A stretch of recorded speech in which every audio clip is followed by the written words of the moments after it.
الحمد لله كفى وسلام على عباده الذين اصطفى أما بعد فأعوذ بالله من الشيطان الرجيم بسم الله الرحمن الرحيم يا أيها الذين آمنوا بالله ورسوله والكتاب الذي نزل على رسوله والكتاب الذي أنزل من قبله ومن يكفر بالله وملائكته وكتبه ورسله واليوم الآخر فقد ضل ضلالا بعيدا وقال النبي صلى الله عليه وسلم كلكم راع وكلكم مسؤول عن رعيته أو كما قال النبي صلى الله عليه وسلم۔ بزرگان محترم اور میرے عزیز ایمان والے مسلمان بھائیوں، اللہ تبارک و تعالی نے ہم سب کو ایمان کی دولت سے نوازا ہے۔ یہ اللہ کا بہت بڑا احسان ہے۔ ذالک فضل اللہ یؤتیہ من یشاء، یہ اللہ کا فضل ہے، وہ جسے چاہتا ہے اسے ہی عطا کرتا ہے۔ یہدی اللہ لنورہ من یشاء، اللہ جسے چاہتا ہے اسے ہی اپنے نور ایمان کی رہنمائی فرماتا ہے۔ اس لیے یہ اللہ کا بہت بڑا کرم ہے، احسان ہے کہ ایمان جیسی نعمت عظمی ہمیں بے مانگے مل گئی۔ باقی من لم یجعل اللہ لہ نورا، جس کو اللہ اپنے ایمان کا نور نہیں دیتا فما لہ من نور، پھر اس کو کوئی اور بھی ایمان کا نور نہیں دے سکتا۔ بزرگوں، ایمان یہ انسان کا سب سے زیادہ قیمتی سرمایہ ہے۔ ایمان کے سامنے عالمگیر حکومت، پوری دنیا پر بادشاہت کی بھی کوئی حیثیت اور ویلیو نہیں ہے۔ ایمان اگر ہے تو سب کچھ ہے، ایمان نہیں تو کچھ بھی نہیں۔ انسان چاہے دنیا میں کتنے ہی اچھے اچھے اعمال کر لے، لیکن اگر ایمان نہیں تو پھر اللہ کے یہاں آخرت میں اس کے کیے ہوئے اچھے اچھے کاموں کی ویلیو ایک کوڑی کی بھی نہیں ہے۔ اللہ نے خود نبی پاک صلی اللہ علیہ وسلم سے فرما دیا لَإِنْ أَشْرَكْتَ لَيَحْبَطَنَّ عَمَلُكَ وَلَتَكُونَنَّ مِنَ الْخَاسِرِينَ، کہ محمد صلی اللہ علیہ وسلم، چونکہ آپ تو اللہ کے نبی اور رسول ہے، اس لیے آپ کی طرف سے تو یہ بات ممکن ہی نہیں کہ آپ شرک کریں، لیکن مان لیجئے اگر آپ نے بھی شرک کیا تو آپ کے بھی اس سے پہلے کیے ہوئے سارے اعمال بیکار ہو جائیں گے، ردی کی ٹوکری میں چلے جائیں گے۔ ایمان اس قدر قیمتی نعمت ہے، اور جو چیز جتنی قیمتی ہوتی ہے اتنی ہی اس چیز کی حفاظت کرنے کی، فکر کرنے کی ضرورت بھی ہوتی ہے۔ الحمدللہ ہم سب کو ایمان جیسی اتنی قیمتی نعمت بے مانگے وراثت میں مل گئی۔ دوستو، تسلسل یعنی جو سلسلہ ہمارے باپ داداؤں سے، ہمارے پرکھوں سے چلا آ رہا ہے، اس سلسلے کو باقی رکھنا اور ہماری آنے والی نسلوں تک، اپنی اولاد تک اس کو بچا کر حفاظت کے ساتھ پہنچانا، یہ فطرت اور نیچر بھی ہے اور ایک حد تک ضروری بھی ہے۔ ہر قوم، ہر معاشرہ، ہر خاندان، ہر مذہب اور ہر شخص یہ چاہتا ہے کہ جو عقائد اور مانیتائیں، اچھی اچھی روایات، زندگی گزارنے کے طریقے، سلطنت، بادشاہی اور حکمرانی، مالداری اور دولت مندی، ان میں سے جو بھی ہمارے باپ داداؤں سے ہمارے پاس چلا آ رہا ہے، ہم بھی اس کو باقی رکھ کر ہماری آنے والی نسلوں تک حفاظت کے ساتھ پہنچائے۔ جو خاندان اور گھرانہ فی الحال حکمران ہیں، سرپنچ ہے، گاؤں پردھان ہے، وہ یہ حکمرانی اور سرپنچی کا سلسلہ اپنی نسل میں بھی چاہتا ہے۔ وہ یہ چاہتا ہے کہ یہ حکمرانی، سرپنچی اور گاؤں پردھانی جو ہمارے خاندان میں ہے، ہمارے پاس ہے، ہمارے مرنے کے بعد ہماری آنے والی نسلوں میں بھی باقی رہے۔ کوئی شخص اپنا خاندانی سلسلہ چاہتا ہے کہ ہمارا خاندان باقی رہے اور نسلوں کے بعد نسلیں، پیڑھیوں کے بعد پیڑھیاں اور پشتوں کے بعد پشتیں پیدا ہوتی رہے۔ کوئی شخص چاہتا ہے کہ جو اچھے اخلاق اور زندگی گزارنے کا طریقہ ہم نے پسند کیا ہے وہ ہماری نسلوں میں باقی رہے، اور ایک نسل کے بعد دوسری، دوسری نسل کے بعد تیسری اور تیسری کے بعد چوتھی، اس طرح نسلوں میں ٹرانسفر اور منتقل ہوتا رہے۔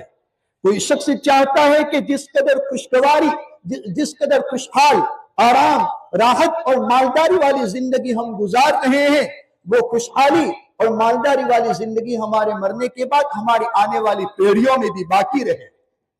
آپ ذرا سوچیں اور غور کریں تو آپ کو پتا چلے گا کہ جس کو جو چیز محبوب اور پیاری ہوتی ہے، جس چیز کی قدر و قیمت،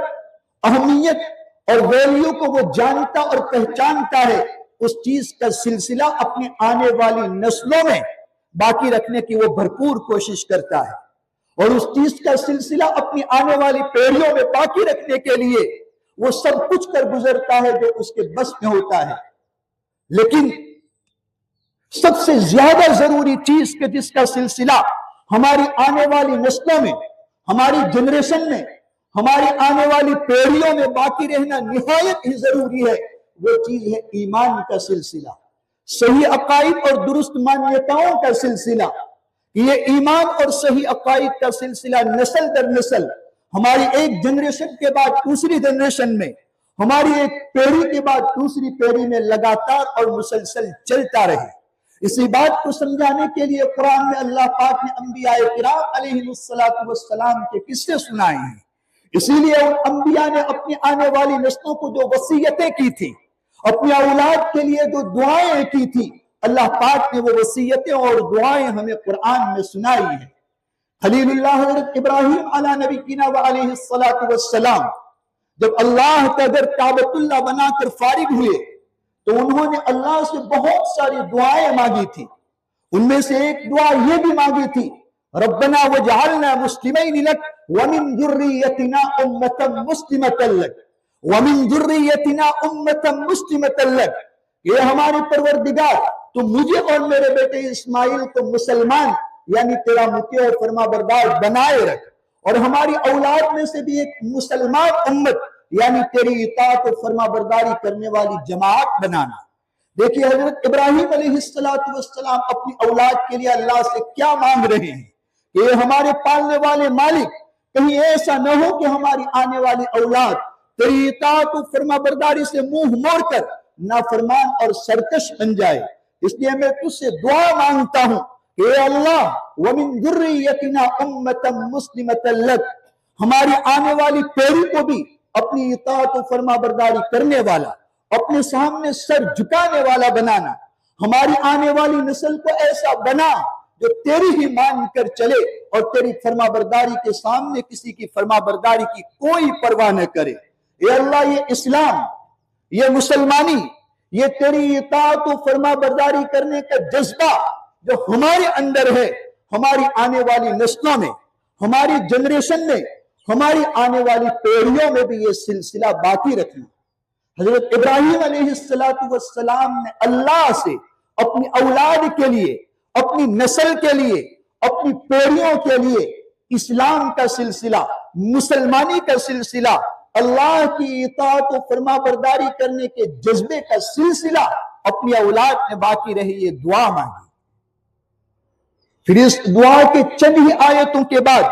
حضرت یعقوب علیہ السلام کا واقعہ اللہ نے تفصیل سے بیان فرمایا ہے۔ یہ حضرت یعقوب علیہ السلام کی وصیت جو انہوں نے اپنی نسل کو، اپنی اولاد کو کی تھی، اللہ پاک نے اس کو بیان کیا۔ ہم میں سے بہت سو نے ان آیتوں کی تلاوت بھی کی، بہت سو نے ترجمہ کر کے سمجھا بھی، اور بہت سو نے تفصیل سے اس واقعے کو سنا بھی ہے، لیکن کم لوگوں نے اس بات پر غور کیا ہوگا کہ آخر حضرت یعقوب علیہ السلام کو اپنی نسل کو یہ وصیت کرنے کی ضرورت کیوں پیش آئی۔ حضرت یعقوب علیہ السلام کو اپنے بیٹوں کے بارے میں کیا خطرے تھے اور کیا چیز اس سے ثابت ہوتی ہے۔ حضرت یعقوب علیہ السلام کی اس وصیت سے معلوم ہوتا ہے کہ وہ کون سی چیز ہے جس کا سلسلہ اپنی آنے والی نسلوں میں باقی رہے، اس کی فکر ہونی چاہیے۔ حضرت یعقوب علیہ السلام کے اس واقعے سے پتہ چلتا ہے کہ ایک باپ کو اپنی وفات کے وقت اپنی اولاد کو کس چیز کی وصیت کرنا چاہیے، کس بات کی فکر کرنا چاہیے۔ اللہ تبارک و تعالی فرماتے ہیں ام کنتم شہداء اذ حضر یعقوب الموت، کیا تم اس وقت حاضر تھے جب حضرت یعقوب علیہ السلام کی موت کا وقت قریب آیا۔ یہ حضرت یعقوب علیہ السلام کون تھے؟ یہ حضرت یعقوب علیہ السلام خود بھی ایک جلیل القدر پیغمبر تھے. ان کے والد حضرت اسحاق علیہ السلام بھی اللہ کے نبی، چچا ان کے حضرت ذبیح اللہ اسماعیل علیہ السلام بھی اللہ کے نبی، اور دادا ان کے حضرت ابراہیم علیہ السلام اللہ کے برگزیدہ اور جلیل القدر پیغمبر تھے. اور صرف پیغمبر ہی نہیں، خلیل اللہ، جنہیں اللہ نے اپنا جگری دوست بنایا. جن بیٹوں سے حضرت یعقوب علیہ السلام بات کر رہے تھے، ان بیٹوں کی رگوں میں 4 نبیوں کا خون ہے.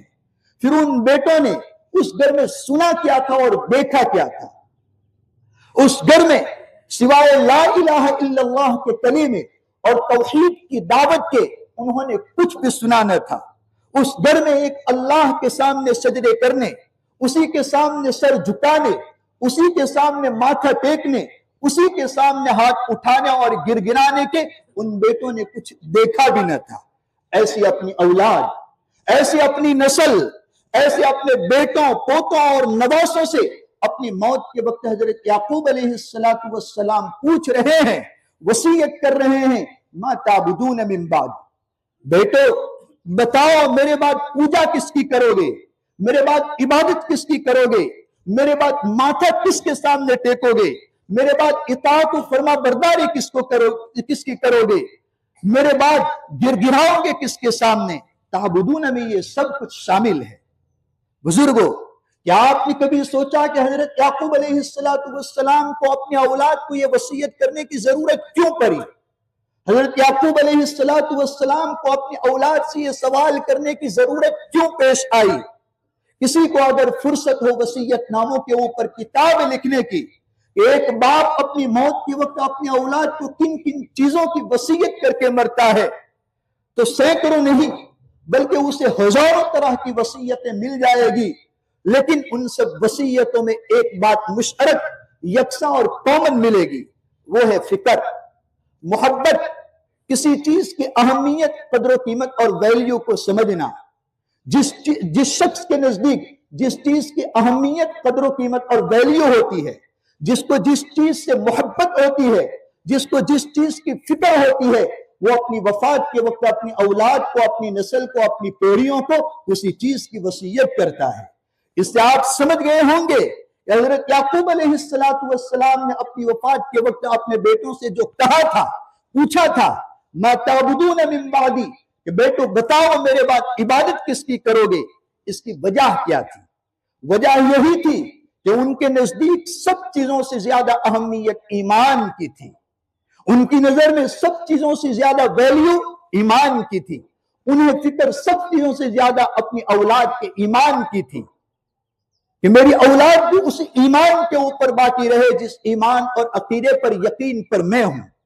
میرے مرنے کے بعد میری نسل بھی انہی عقیدوں اور مانیتاؤں کے اوپر قائم رہے، جمی رہے، جن عقیدوں اور مانیتاؤں کے اوپر ہمارے باپ دادا حضرت ابراہیم اور حضرت اسحاق علیہ السلام تھی. حضرت یعقوب علیہ السلام پر یہ فکر مسلط تھی، حاوی تھی کہ جس ایمان اور عقیدے پر میں ہوں، میری اولاد کی میرے مرنے کے بعد کیا ان عقیدوں کے اوپر باقی رہے گی؟ جو ایمان اور جو عقیدے ہمارے باپ دادا حضرت ابراہیم اور حضرت اسحاق علیہ السلام کے زمانے سے ہمارے خاندان میں مسلسل چلے آ رہے ہیں، وہ ایمان اور وہ عقیدے میرے مرنے کے بعد میرے خاندان میں، میری پیڑھی میں، میری نسلوں میں بھی باقی رہے. اس لیے حضرت یعقوب علیہ السلام نے اپنی اولاد سے سوال کیا. پھر حضرت یعقوب علیہ السلام کو ایک بڑے ہی دنیا دیکھے ہوئے اور نہایت ہی عقل و فراست کے مالک انسان تھے. ان کے سامنے پچھلے گزرے ہوئے خاندان کا انجام اور نسلوں کا اتہاس تھا. ان کے سامنے بڑے بڑے اولیاء کی نسلوں کا اتہاس بھی تھا کہ کبھی کبھی ایسا بھی ہوتا ہے کہ جس کی 4 پیڑھیوں میں بڑے بڑے علماء اور اللہ والے بزرگ گزرے ہوتے ہیں. ایسا جاوید اختر جیسا محروم القسمت انسان بھی خدا کے وجود کا انکار کر بیٹھتا ہے اور اپنے ہاتھ میں الحاد